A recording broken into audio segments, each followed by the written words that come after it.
안녕하십니까, 천하건입니다. 앞서 두 개의 내용을 통해서 자연 방사능 물질하고 인공 방사능 물질하고 차이를 알아봤는데요. 그럼 도대체 방사능 물질이 왜 위험한 건지, 과연 방사능 물질은 얼마큼 정도까지 안전하다고 봐야 될지, 한 분자라도 해로운지 이거에 대해서 알아보겠습니다. 그러니까 지구상에서 제일 유독한 위험한 물질은 보톡스입니다. 보툴리늄 독성. 미생물이 만들어 놓은 독소는 그 양이 킬로당 마이크로그램, 밀리그램도 아니고, 무게를 재지도 못해요. 0.001. 그러니까 뭐 1 마이크로그램만 먹으면 우리는 다 죽는다는 이야기죠. 그렇게 맹독성 물질인데 그걸 뭐 하고 있죠? 미용용으로 꼽아 쓰고 있잖아요. 희석하면 몇억 분의 1, 몇십억 분의 1로 희석해서 미용용으로 쓰고 있습니다. 그 다음에 위험한 것도 미생물 독소 그렇습니다. 그러다가 방사능 물질 나오는데 우라늄 같은 경우는 도대체 얼마죠? 이 양이? 밀리그램, 그램. 이 정도 먹어도 이건 뭐 그냥 뭐 캡사이신보다 안전하네요. 고춧가루. 그래서 독가스 레벨에도 안 들어가요. 우라늄 자체는. 그다음에 플루토늄이 훨씬 위험하고 제일 위험한 것은 폴로늄.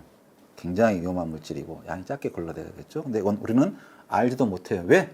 들어본 적이 없으니까. 요거 누각정 사람 봤어요? 이렇게 위험한데 안 하잖아요.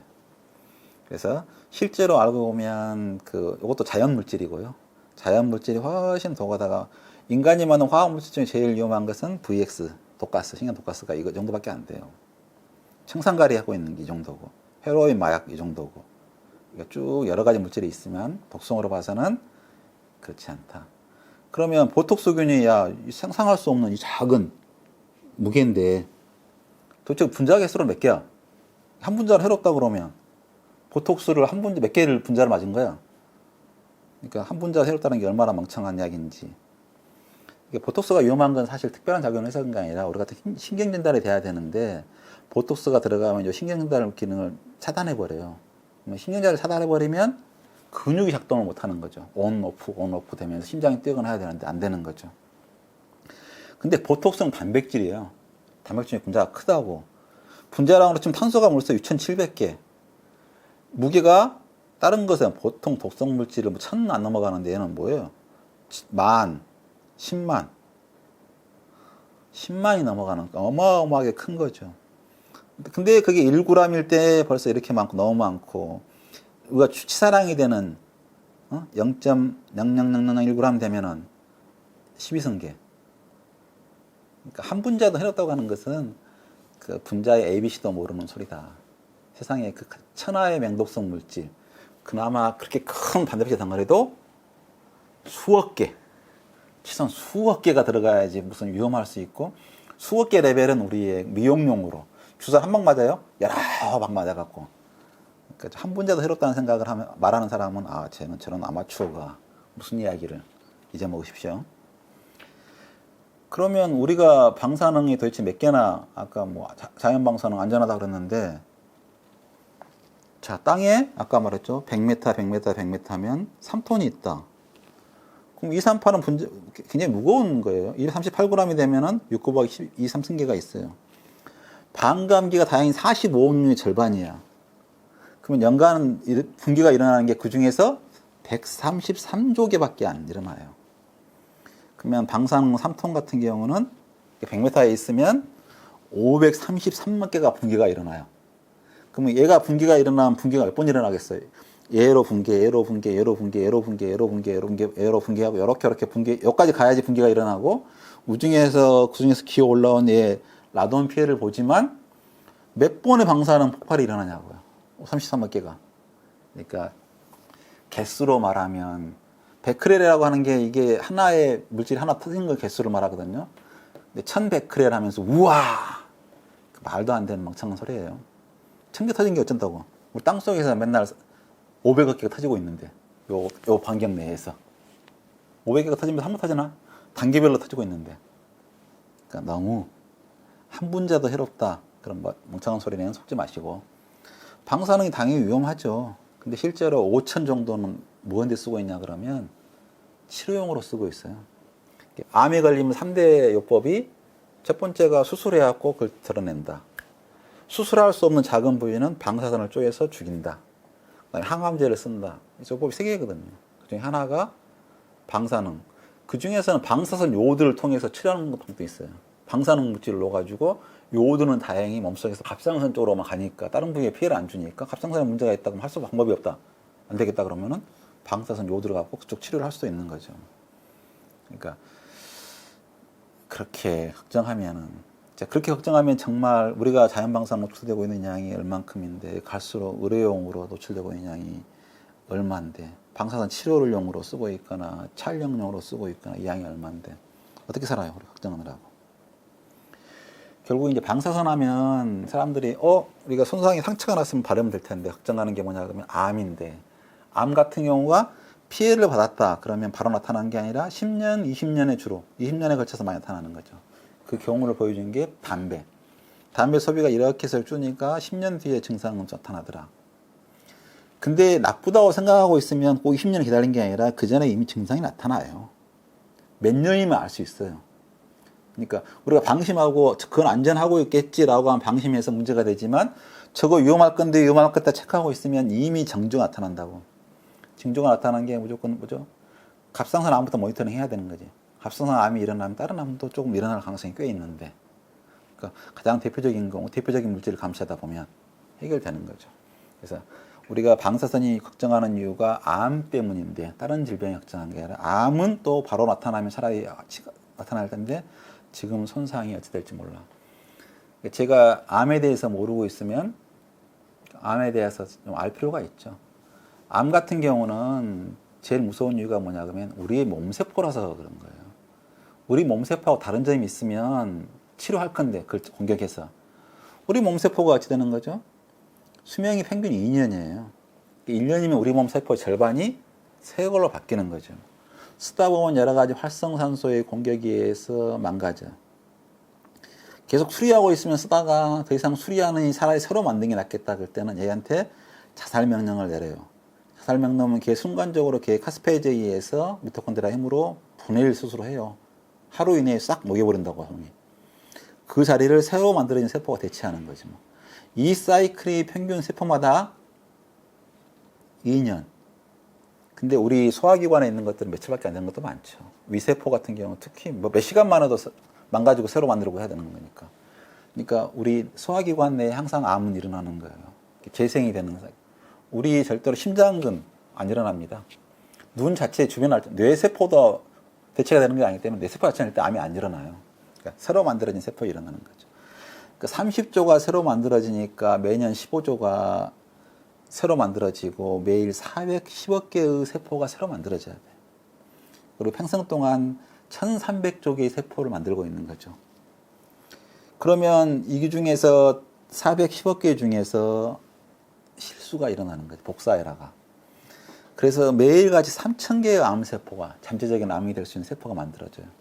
사실은 굉장히 인간보다는 훨씬 정교한데 1년에 100만 개 이상 평생 동안은 1억 개 가까이 암세포가 만들어지는데 다 바로 죽거나 좀 만들어져 죽거나 다 99.9999% 하다가 0.3개 보통 암이 돼갖고 암 때문에 뭔가 될 확률이 0.3% 30% 되는 거죠.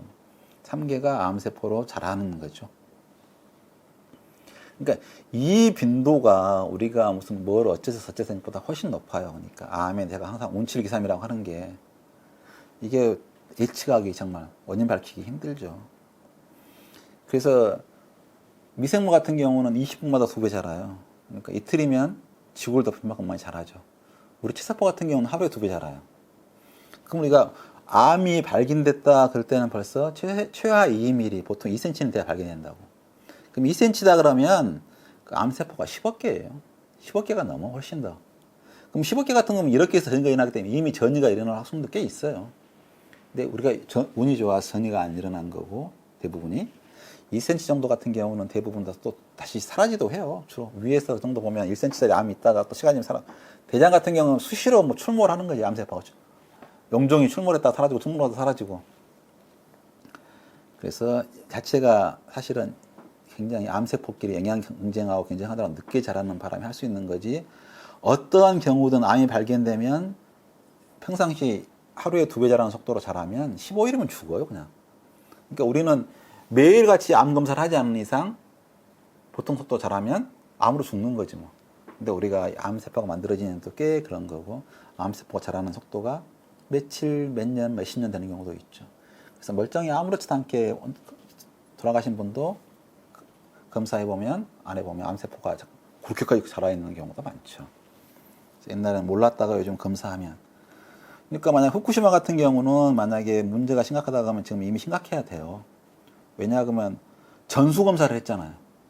우리가 갑상선암이 뭐가 갑자기 급증한 이유가 뭐예요? 검사를 하니까. 옛날에 모르고 지나갔는데 검사를 하니까 검사를 많이 해가지고 과도하게 해가지고 검사하지 말아라. 2cm 이하 되면 수술하지 말아라고 하는 지침이 내려올 정도로. 근데 후쿠시마 같은 경우는 그쪽에 갑상선암이 생긴 경우가 있었으니까 당연히 모든 사람 검사를 의무적으로 다 했는데 별로 늘지 않았어요. 거의 없어요. 차이가 없어요. 차이 없고, 왜냐하면 가장 많이 피폭된 사람이 250, 밀리 15밖에 안 되니까. 운칠기삼인 거죠. 그래서 암에 대해서는 암의 실체가 뭔지를 먼저 공부할 필요가 있고요. 아직 암화편은 평등합니다. 그러니까 뭐 특별하게 암을 대피하고 부자가 암을 피할 수 있고 뭐 어떤 사람이 특별한 사람이 피할 수 있는 게 아니라 우리가 더 망가지고 암이 잘 걸리는 방법은 있어도 암을 피할 방법은 현재는 없다라고 보시는 게 맞는 거죠. 근데 그나마 그래도 걱정이 들 수가 없잖아요. 그나마 조금 더 유일하게 유한될 수 있는 내용 말하면은, 자, 독성은 비례해서 아무리 작은 것도 독이다. 이 모델은 아닙니다. 보통 어느 수치에 하면 독성이 없거나 거꾸로 더 건강에 도움이 된다. 독도 있어가면 약이 된다. 같은 경우가 뭐 카드뮴 같은 경우도 암을 억제하는 효과가 있고요. 메탄올 같은 경우 독성 물질이잖아요. 조금 양이면 괜찮아요. 생명도 잘 자라요. 그다음에 감마레이도 어느 정도까지는 괜찮대요. 페니실린 항생제도 괜찮고 너무 많으면 죽고, 세균이 페니실린 적당히 넣어주면 또 잘 자랄 수도 있어요. 그래서 그 대표적으로 그 직업적으로 노출된 사람 중에서 컨트롤 할 수 있는 게 누구냐 그러면 핵 잠수함, 핵 엔진을 만들어야 될 거잖아요. 핵 항모, 이쪽에 뭐 밀폐된 공간이잖아요. 그 안에서 공사하는 중간이니까 딱 꺼. 안 되잖아요. 그 작업을 하는 게 결국 시간 노출밖에 없어요. 보호를 하고 노출 시간을 할 수밖에 없는데, 이 사람들은 200mS까지 작업을 보통 하지 뭐. 자, 그러면 좀 노출됐으니까 이 사람들이 더 질병에 많이 걸렸겠네? 더 건강하더래. 몇만 명을 대상으로 측정한 거예요. 그러니까 방사능 때문에 뭔가 암이 걸리고 어쩌고 나중에 계속 그 사람 모니터링 한 거지. 모니터링 해봤더니 더 암이 안 걸리고 더 건강하더래요. 그러니까 너무 작은 양 가지고 걱정하지는 말고. 또 하나 말씀드릴 수 있는 게 뭐냐 그러면, 방사능이 알 수 없는 독성이라고 하는데 이미 밝혀져 있어요. 독성의 실체가 뭐냐 그러면 활성산소. 직접, 그러니까 실제로 방사능 물질이 지나가면서 묘하게 물을 건드리더라. 물을 갖다가 우리 같은 경우 강제로 쪼갰는데 얘가 H 플러스하고 OH 마이너스로 해주면 좋을 텐데 전자를 하나 갖고 있는, 그냥 이게 없는 이 활성기를 만들어내는 거죠.